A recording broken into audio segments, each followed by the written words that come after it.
In a major development reflecting the rapidly evolving nature of modern aerial warfare and the increasing urgency to counter unmanned aerial threats, the United Kingdom has reportedly moved forward with a significant upgrade program for the Royal Air Force's Royal Air Force fleet of Eurofighter Typhoon aircraft, integrating new rocket-based weapon systems specifically designed to engage and neutralize hostile drones operating in contested environments across the Middle East, a region that has, in recent years, become one of the most complex and high-risk theaters for drone warfare, electronic interference, and asymmetric aerial threats, with defense officials emphasizing that the modernization effort is not merely an incremental upgrade but rather a doctrinal shift in how fast jet platforms are expected to operate against low-cost, highly maneuverable unmanned systems that have increasingly been used by both state and non-state actors to conduct surveillance, harassment strikes, and precision attacks on military installations, energy infrastructure, and maritime routes. According to defense sources and industry briefings circulating within NATO-aligned defense circles,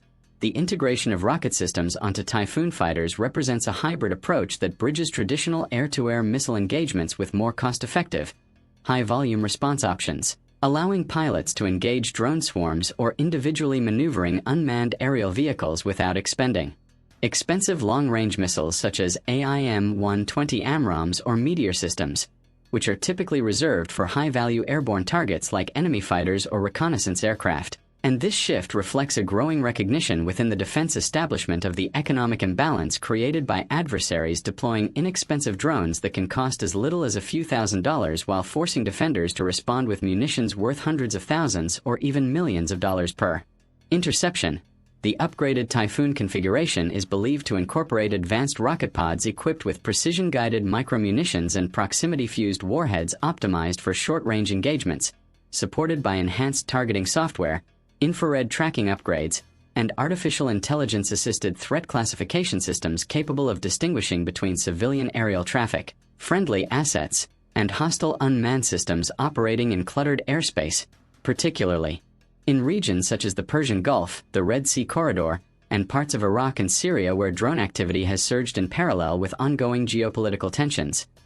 Defense analysts note that the Middle East has become a proving ground for next-generation air defense concepts, as militaries contend with drone swarms launched from mobile platforms, loitering munitions capable of extended endurance flights, and GPS jamming environments that challenge conventional interception methods, prompting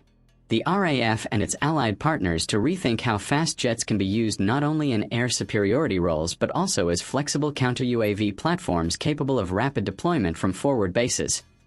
Within this strategic framework, the United Kingdom's decision to modify its Typhoon fleet is closely tied to broader NATO discussions about layered air defense, where fighter jets, ground-based missile systems, naval interceptors, and electronic warfare platforms operate in coordination to create a multi-domain shield against aerial incursions, and officials have reportedly highlighted recent incidents in which drone attacks have disrupted oil facilities, port operations, and military installations as key drivers behind the acceleration of this program.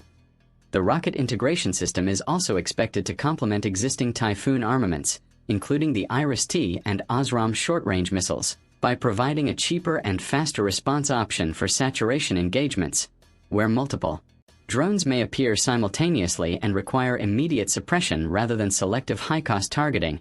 And in such scenarios, rocket salvos equipped with programmable detonation distances and enhanced blast fragmentation are considered particularly effective. Engineers working with defense contractors in the United Kingdom and across European consortiums have reportedly focused on minimizing aerodynamic drag and maintaining the Typhoon's high-performance envelope, ensuring that the addition of rocket pods does not significantly degrade the aircraft's supersonic capabilities or reduce its combat radius during extended patrols, especially in hot weather operational environments common in Middle Eastern deployments where engine efficiency and payload weight balance are critical factors.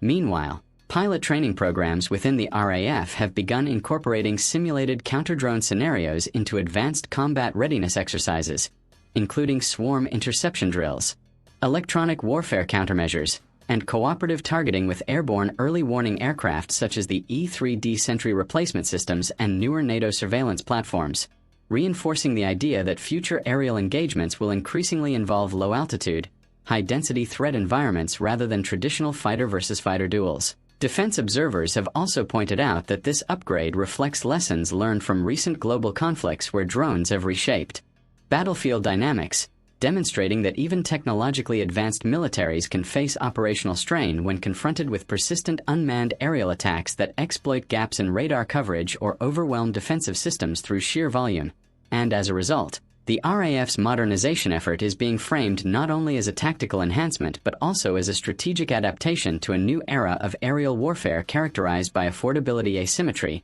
rapid technological diffusion, and the proliferation of commercially modified drone platforms adapted for military use. Within policy circles in the United Kingdom, the decision has sparked discussions about procurement priorities, defense spending efficiency, and the future role of manned fighter aircraft in an increasingly autonomous battle space, with some analysts arguing that while unmanned systems will continue to expand, manned platforms like the Typhoon remain essential for command and control flexibility, rules of engagement decision-making, and complex multi-target engagement scenarios where human judgment is still considered indispensable.